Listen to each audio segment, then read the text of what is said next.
হচ্ছে গরুর বাছুর ছেড়ে দিছিল। হ্যাঁ। তা আমি একটা গান করেছিলাম, ও তুমি দিও না গো বাছুরটাকে মাঠে ছাড়িয়া, ওই আইডে বাছুর দেখলে ধরবে ঘপাত করিয়া। মানে এটা হ্যাঁ, এই তো। করা যায় না। তো সুজন ভাই, আপনার বাড়িতে বাড়ির মালিক 3 বার এসছে, কিন্তু ভাড়াটিয়া সুজন আরই পালিয়েছে।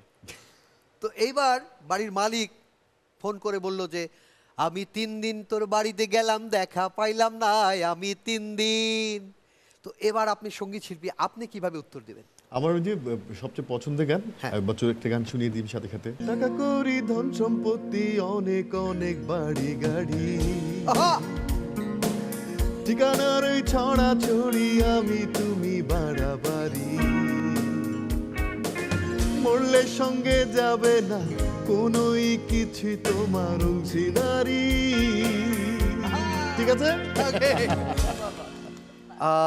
আপু, আপনি একটা ছেলেকে ছেঁকা দিয়েছিলেন অনেক আগে, তারপর আপনি ভুলে গেছেন।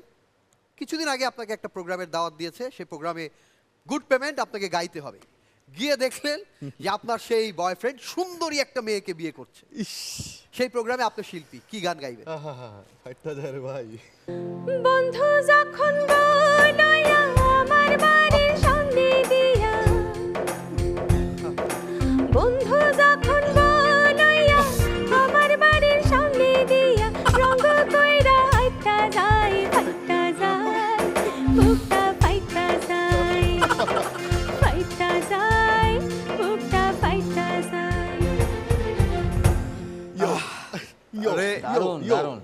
এই ধরনের গান আসলে এটা আমাদের সঙ্গে বেশি যায়, ইয়ো। কারণ আমি এই পর্যন্ত আমার জীবনে মোটামুটি 10 থেকে 12টা গার্লফ্রেন্ড হারাইছি। তবে তারা আমার প্রতি খুব খুশি, কারণ তাদের খুব ভালো ভালো ছেলের সঙ্গে বিয়ে দিয়েছে। আচ্ছা কাজল ভাই, ধরেন আপনার ছেলে পরীক্ষায় ফেল করেছে,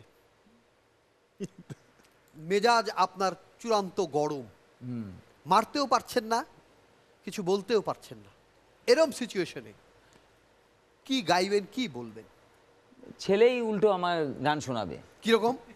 দোহাই বাপ পাঠাস নে মোরে স্কুলে, দোহাই বাপ পাঠাস নে মোরে স্কুলে, বইয়ের আগা পড়লাম বুড়া গো পড়লাম, বুঝলাম না ছাই যাই ভুলে, বাজান বুঝলাম না ছাই যাই ভুলে, দোহাই বাপ পাঠাস নে মোরে স্কুলে, দোহাই বাপ পাঠাস নে মোরে স্কুলে। একদিন পড়তে বিজ্ঞান হয়েছি অজ্ঞান, বন্ধুরা মাথায় পানি ঢালে, আরে বন্ধুরা মাথায় পানি ঢালে, দোহাই বাপ পাঠাস নে মোরে স্কুলে, দোহাই বাপ পাঠাস নে মোরে স্কুলে, দোহাই বাপ পাঠাস নে মোরে স্কুল। যাইতে তাই। কাজল ভাই, আপনার গান শুনে গান ইন ফান শুরু হয়ে গেছে,